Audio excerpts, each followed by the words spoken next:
السلام علیکم سامعین، 20 ربیع الاخر کی تاریخ شروع ہو گئی ہے، 12 اکتوبر ہے۔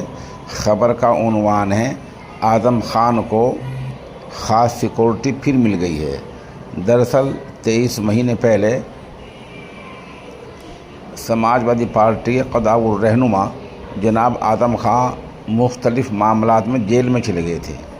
اس وقت یہ سیکورٹی ان سے واپس لے لی گئی تھی۔ اب جیل سے باہر آنے کے بعد انتظامیہ نے ان کی وہ سیکورٹی پھر بحال کر دی ہے۔ اس سیکورٹی کو اصطلاح میں وائی کیٹیگری کہا جاتا ہے۔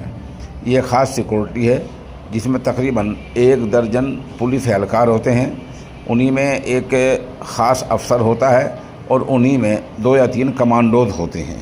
اس طرح اعظم خان پھر سے خاص سیکورٹی کے گھیرے میں ہوں گے، 2-3 کمانڈوز ہوں گے، پولیس اہلکار ہوں گے، ایک سیکورٹی کے لیے خاص افسر ہوگا۔ تو 23 مہینے پہلے جو وائی کیٹیگری کی سیکورٹی ان سے واپس لے لی گئی تھی، اب انتظامیہ نے وہ جیل سے باہر آتے ہی دوبارہ سیکورٹی بحال کر دی ہے۔